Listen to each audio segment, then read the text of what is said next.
Minimalism as a mindset entered my life when I had to move from one city to another and start a completely new life in my early 30s, which was almost 10 years ago.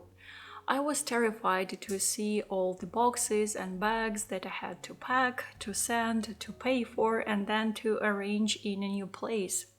Since then, a lot of things changed, and I managed to break free from the hoarder mentality, a generational one.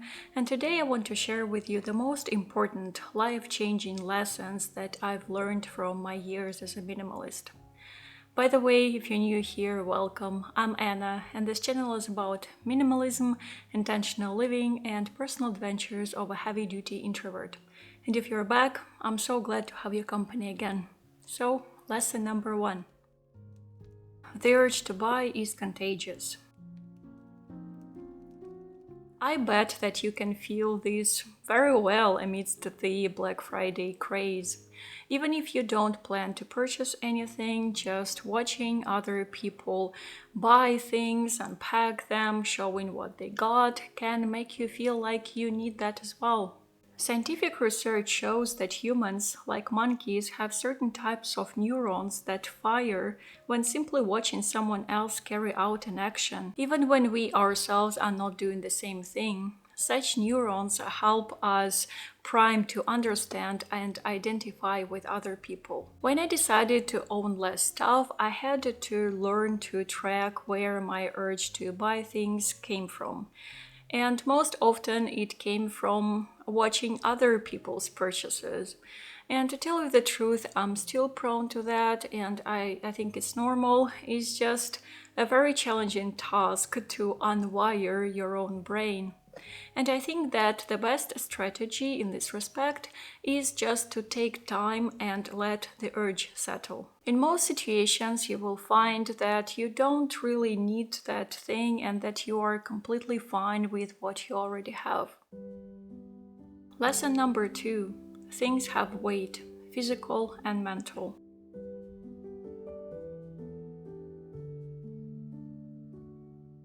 We don't even notice how much weight we carry on our shoulders every given day, even if that weight is not literally on us but is somehow present in our living space. Serving to things instead of letting things serve you is the point from which many people turn to minimalism, finally. Things do have weight. Physical, that is felt when we have to move things around, to sell, to donate, or throw stuff away. And they also have mental, emotional weight from our past, our memories, our joys and regrets.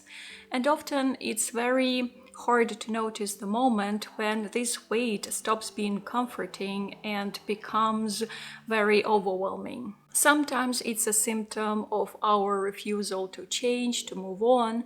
Sometimes it's a symptom of our fear, of the fear of future, the fear of ourselves. And I know this so well. I've been there, and I find it so essential to learn this very lesson and to finally decide what weight I'm willing and I'm able to carry. Lesson number 3. Decluttering is not a magic pill. It can become a great starting point, but eventually it has to transform into mindful and intentional ownership. If you have to declutter regularly and continuously, if today you feel like you are liberated from stuff, that you are not weighted down, but tomorrow you wake up and you are again overwhelmed with your own stuff, then something is not right. Decluttering is not a marathon. It's a very intimate, deep, and psychologically unique process that needs to be approached slowly and intentionally.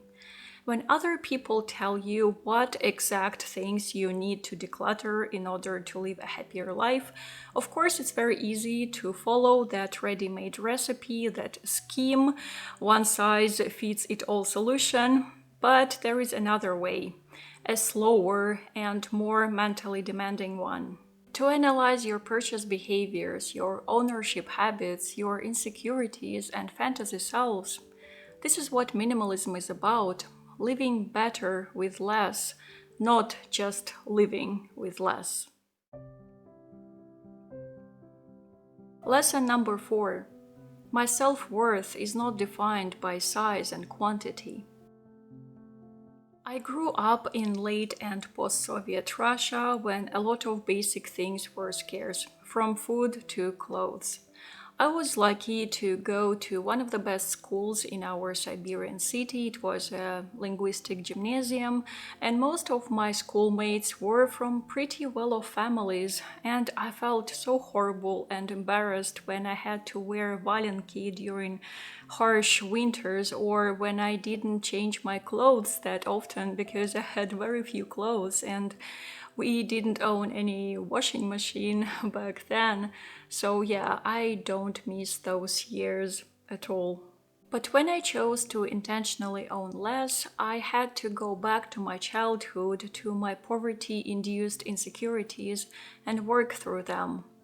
Yes, at the moment I can own more than 2 pairs of shoes, I can have a better bag, a leather bag, a branded one, but I choose not to because I don't need this at the moment with my current lifestyle. People can judge us for not having enough to fit into some status box, and so what? The flow of judgment never ends, and we either choose to suffer from it or not to notice it anymore. My self-worth is not defined by what I own, but it is defined by my thoughts, my actions, and my experiences. Lesson number 5. Finding true value of things can be challenging, but it's essential. With the current overconsumption trend, people grow numb towards things. I am against treating material objects as mere tools and disposables. I prefer to treat them as my helpers and companions. And this kind of attitude helps me avoid some unnecessary decluttering and also nurture gratitude towards what I already have. True value of things lies not in their price or age or style or even quality. It lies in the feelings that they bring you. It can be comfort, safety, inspiration, harmony, sweet nostalgia, strength, resilience, and most importantly, love.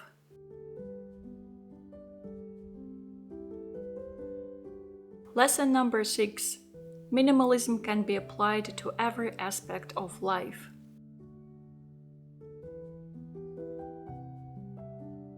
I love minimalist and simple cooking, and I have defined the essential spices that I need so that I don't have to have numerous jars and packets. At the moment, I'm redefining my artistic style so that I can create artwork with the least number of materials.